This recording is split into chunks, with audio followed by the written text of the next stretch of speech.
नमस्कार प्यारे बच्चों, कैसे हो बेटा? सभी अच्छे हैं ना? बेटा आज हम पढ़ेंगे आपकी हिंदी व्याकरण पुस्तक का पाठ नंबर 2 वर्ण विचार। ठीक है, वर्ण विचार। तो इसके अंदर सबसे पहले हम पढ़ेंगे ही वर्णों के बारे में। ठीक है, तो वर्ण पढ़ने से पहले देखो बेटा, मैंने आपको पिछले लेसन भाषा जो आपका पाठ 1 था उसमें मैंने बताया था कि भाषा के अंग कितने होते हैं। अंग, भाषा के अंग 3 होते हैं, वर्ण, शब्द और वाक्य। ठीक है, ये समझाया था मैंने आपको। तो वर्ण क्या होते हैं?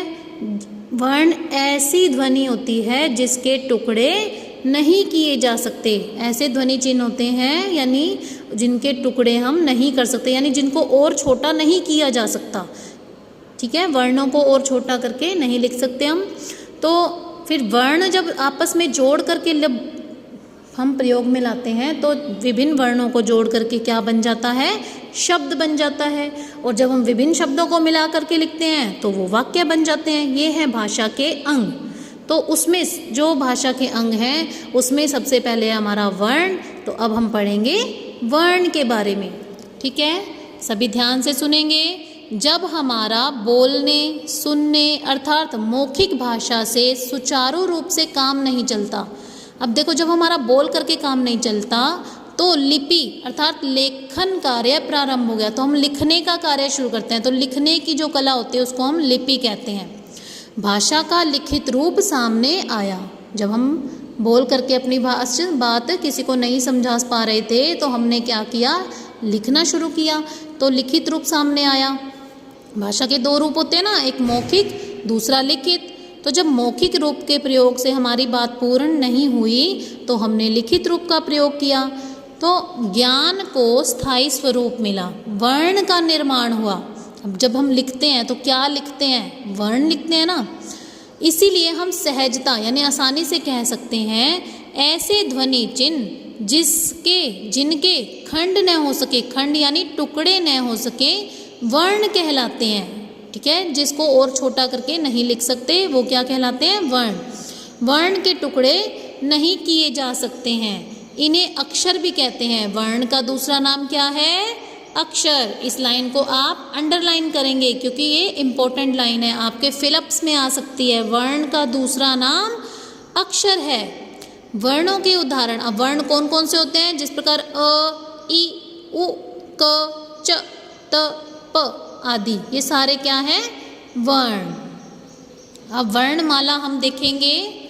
बेटा आपने नर्सरी में, केजी में ये पढ़ रखी है, लेकिन एक बार आप ध्यान से दोबारा देखेंगे। आपने स्वर व्यंजन पहले पढ़ रखे हैं ना, तो अभी हम दोबारा से पढ़ेंगे। वर्णों के निश्चित तथा व्यवस्थित रूप समूह को वर्णमाला कहते हैं। वर्णमाला क्या होती है? जब वर्णों को हम एक निश्चित क्रम में रखते हैं या फिर व्यवस्थित समूह में रखते हैं तो उसे वर्णमाला कहते हैं। स्वर, स्वर कौन से होते हैं? अ, आ, ई, उ, री, ए, ऐ, ओ, औ, ये सभी हमारे स्वर होते हैं। और अयोगवह, अंग, अह। आमतौर पर हम पहले क्या कहते थे कि ये अंग और अह भी क्या है? स्वर हैं। लेकिन क्या होता है? ये अयोगवह होते हैं और स्वर औ तक होते हैं। ठीक है, फिर है व्यंजन की बारी। व्यंजन कौन से होते हैं? क, ख, ग, घ, ड़, च, छ, ज, झ, ञ, ट, ठ, ड, ढ, ण, त, थ, द, ध, न, प, फ, ब, भ, म, य, र, ल, व, श, श, स, ह। ठीक है, और इसमें अन्य में ड़ और ढ, जिनको हम जब शब्दों में प्रयोग करते हैं तो ये बिंदु जो है वो नीचे आ जाता है, ढ का भी और ड़ का भी। ठीक है, फिर है संयुक्त व्यंजन, यानी जी 2 वर्णों से जो 2 व्यंजनों को जोड़ करके बनाया हुआ व्यंजन है। क्ष, त्र, ज्ञ, श्र, ये संयुक्त व्यंजन है। ठीक है बेटा, हिंदी में कुछ वर्णों का बोलने और लिखने में विशेष ध्यान रखना चाहिए, जैसे कि ज्ञ, छ और अक्ष। ज्ञ से ज्ञानी, छ से छत्री, क्ष से क्षत्रिय, ज्ञ से ज्ञानी, छ से छत्री, अक्ष से क्षत्रिय, श, श, स, श से शलगम। इस श से देखो बोला सेम जाता है, इसको भी श, लेकिन ये क्या है, श से षटकोण, स से सरोता। फिर है ड और अड़, इसमें तो आप लोग बहुत ही मिस्टेक करते हैं सभी बच्चे, ठीक है ना। तो क्या लिखेंगे, ड से डलिया, ड़ का प्रयोग सड़क में करते हैं, सड़क, ठीक है। कई बच्चे सड़क लिख देते हैं, वहाँ पे सड़क बिंदु लगाना जरूरी होता है, तभी हम अंतर इसमें स्पष्ट कर सकते हैं, ठीक है।